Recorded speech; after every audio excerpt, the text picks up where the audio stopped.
Hi കൂട്ടുകാരെ, കഴിഞ്ഞ 2-3 ദിവസമായിട്ട് ജേർണലിംഗ് റിലേറ്റഡ് ആയിട്ട് 2-3 ക്വസ്റ്റ്യൻസ് കിട്ടിയിട്ടുണ്ട് ഡൗട്ടായിട്ട്. അതിനെക്കുറിച്ച് പറഞ്ഞു തരാം. അതായത് ജേർണലിംഗ് എങ്ങനെ ചെയ്യണം, മെത്തേഡ്സ് എന്തെങ്കിലും ഉണ്ടോ, ഇതുകൊണ്ടുള്ള ബെനിഫിറ്റ്സ് എന്തൊക്കെയാണ്, ഇതൊക്കെയായിരുന്നു ഡൗട്ട്സ്. അപ്പോൾ ജേർണലിങ്ങിന് ഒരു മെത്തേഡ് ഉണ്ടോ എന്ന് ചോദിച്ചാൽ, നമ്മളുടെ ജേർണിക്ക് നമുക്ക് ആവശ്യമായ കാര്യങ്ങൾ ഇതേപോലെ വീഡിയോസിലൊക്കെ കൂടെയൊക്കെ നിങ്ങൾക്ക് ഗൈഡൻസ് കിട്ടുമെങ്കിലും നമ്മളുമായിട്ട് റെസനേറ്റ് ആയാൽ മാത്രമേ ആ കാര്യങ്ങൾ ചെയ്യാവുള്ളൂ. അത് ആരുടെ വീഡിയോ ആണെങ്കിലും, ഈവൻ ഞാൻ ഇടുന്ന കാര്യങ്ങളാണെങ്കിൽ പോലും. അപ്പോൾ ഇവിടെ ഞാൻ ചെയ്യുന്ന ഒരു കാര്യം അല്ലെങ്കിൽ എൻ്റെ ഒരു എക്സ്പീരിയൻസ് ഷെയർ ചെയ്യുകയാണ്. റെസനേറ്റ് ആവുന്നവർ ഇതനുസരിച്ച് ചെയ്യാവുന്നതാണ്. അപ്പോൾ ജേർണലിംഗ് എങ്ങനെയാണ് ചെയ്യേണ്ടതെന്നും അതിൻ്റെ ബെനിഫിറ്റ്സ് എന്താണെന്നും പറഞ്ഞു തരാം. അപ്പോൾ നമുക്ക് ജേർണലിംഗ് 2 കാറ്റഗറി ആയിട്ട് ചെയ്യാവുന്നതാണ്. ഒന്ന് normal journaling, day to day കാര്യങ്ങൾ എഴുതാം. രണ്ടാമത്തേത് ഗ്രാറ്റിറ്റ്യൂഡ് ജേർണലിംഗ്. അപ്പോൾ ആദ്യത്തെ കാര്യം, അന്നത്തെ കാര്യങ്ങൾ നമ്മൾ വൈകിട്ടോ ഒരു സമയത്ത് എഴുതാൻ പറ്റും ഒരു ഡയറിയിൽ. അത് നമ്മൾക്ക് ഹാപ്പിനെസ് തന്ന കാര്യമാവാം, പെയിൻ തന്ന കാര്യമാവാം, എന്തുമായിക്കോട്ടെ. ഒരു എക്സാമ്പിൾ പറഞ്ഞാൽ, ഇന്ന് വൈകിട്ട് നമ്മൾ ജേർണൽ എഴുതുകയാണ്. അപ്പോൾ എന്തെങ്കിലും ഒരു കാര്യം ഓഫീസിലായിക്കോട്ടെ, വീട്ടിലായിക്കോട്ടെ, കോളേജിലായിക്കോട്ടെ, നമ്മൾക്ക് ആ സാഹചര്യം ഓപ്പോസിറ്റ് ആയിട്ടുള്ള ഒരു കാര്യം, അതായത് നമുക്ക് പെയിൻ തന്ന ഒരു സാഹചര്യത്തിലൂടെ നമ്മൾ കടന്നു പോകേണ്ടി വന്നു. അവിടെ നമ്മൾ കാമായിരുന്നു. നമ്മൾ ജേർണി പഠിപ്പിക്കുന്നത് കർമ്മ ക്രിയേറ്റ് ചെയ്യരുത് എന്നാണല്ലോ. അപ്പം നമ്മൾക്കറിയാം തെറ്റാണെങ്കിലും നമ്മൾ കാമായിട്ടിരിക്കുന്ന പല സന്ദർഭങ്ങൾ കാണാം. എന്നിട്ട് ആ ഇമോഷൻസിനെ നമ്മൾ സപ്രസ് ചെയ്തു, നമ്മളുടെ ഉള്ളിൽ തന്നെ ആക്കി.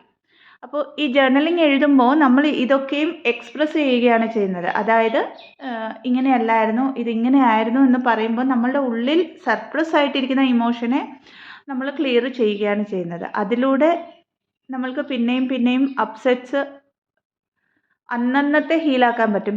പിന്നെ അത് ഉള്ളിലേക്ക് എടുക്കാതെ അന്നന്നത്തെ അത് ക്ലിയർ ചെയ്ത് കളയാൻ നമുക്ക് പറ്റും.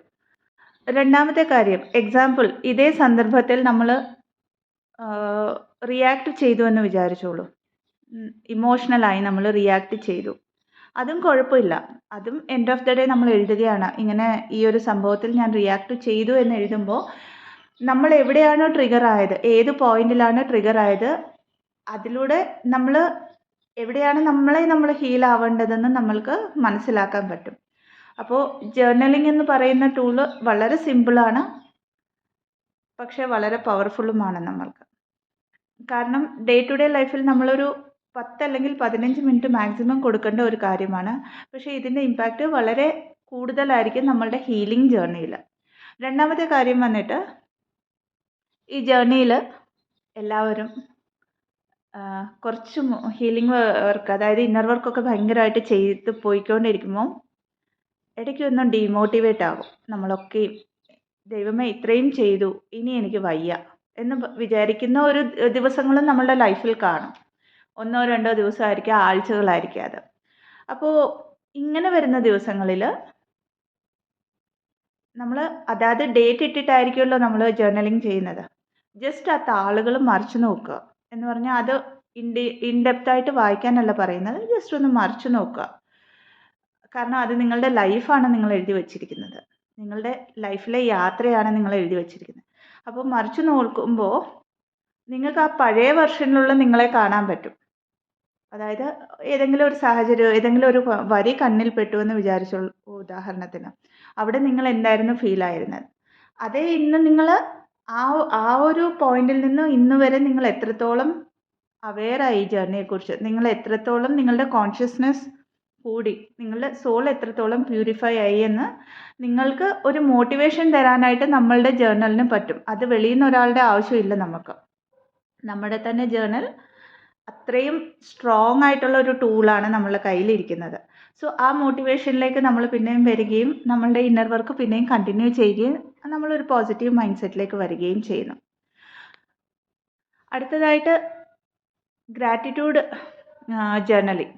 ഇതേ ജേർണലിന് ബാക്ക് സൈഡ് എഴുതാം, അല്ലെങ്കിൽ ഇനിയൊരു ജേർണലിങ്ങിൻ്റെ ബുക്ക് നമുക്ക് കീപ്പ് ചെയ്യാവുന്നതാണ്.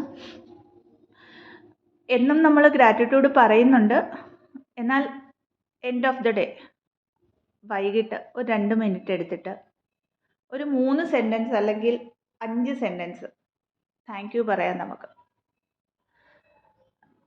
നമ്മളുടെ ലൈഫിൽ അന്ന് നടന്ന കാര്യങ്ങൾക്ക് താങ്ക് യു പറയാം, അന്ന് ഉണ്ടായ പോസിറ്റിവിറ്റിക്ക് താങ്ക് യു പറയാം, അന്നുണ്ടായ റിയലൈസേഷൻസിന് താങ്ക് യു പറയാം, അന്നുണ്ടായ പെയിനിന് താങ്ക് യു പറയാം.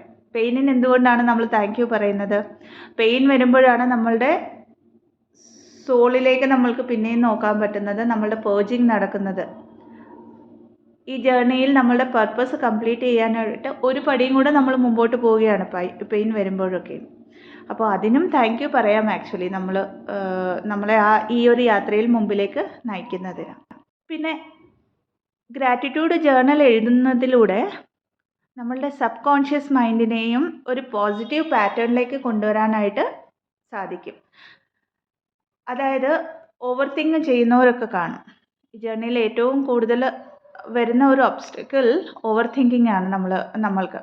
അപ്പോൾ ഇങ്ങനെയുള്ള ഒരു പാറ്റേണെ ബ്രേക്ക് ചെയ്യാൻ നമ്മൾക്ക് ഏറ്റവും കൂടുതൽ ഹെൽപ്പ് ചെയ്യുന്നത് ഗ്രാറ്റിറ്റ്യൂഡ് ജേർണലിംഗ് ആണ്. കാരണം നമ്മൾ പറയുമായിരിക്കും, എന്നും നമ്മൾ പറഞ്ഞുകൊണ്ടിരിക്കും താങ്ക് യു യൂണിവേഴ്സ് എന്നൊക്കെയും, എന്നാൽ എഴുതുമ്പോൾ നമ്മളുടെ സബ് കോൺഷ്യസ് മൈൻഡും കൂടെയാണ് നമ്മൾ അറിഞ്ഞോ അറിയാതെയോ ഹീൽ ചെയ്യുന്നത്.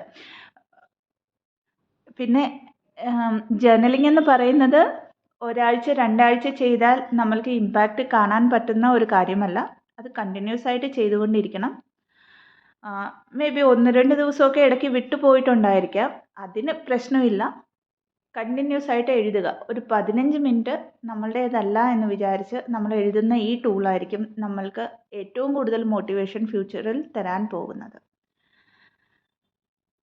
തന്നിരിക്കുന്ന ഇൻഫർമേഷൻ ഇൻഫോർമേറ്റീവ് ആണെങ്കിൽ ചാനലിനെ ലൈക്ക് ചെയ്യാം, ഷെയർ ചെയ്യാം ആൻഡ് സബ്സ്ക്രൈബും ചെയ്യാവുന്നതാണ്.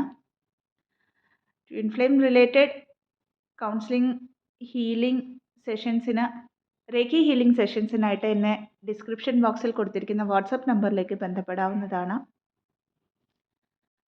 ട്വിൻ ജേർണി റിലേറ്റഡ് എന്തെങ്കിലും ഡൗട്ട്സ് ഉണ്ടെങ്കിൽ കമൻ്റായിട്ട് ചോദിക്കാം, അല്ലെങ്കിൽ വാട്സപ്പ് നമ്പറിലേക്ക് വോയിസ് മെസ്സേജ് ആയിട്ട് നിങ്ങളുടെ ഡൗട്ട്സ് അയക്കാവുന്നതാണ്. Thank you so much and stay blessed.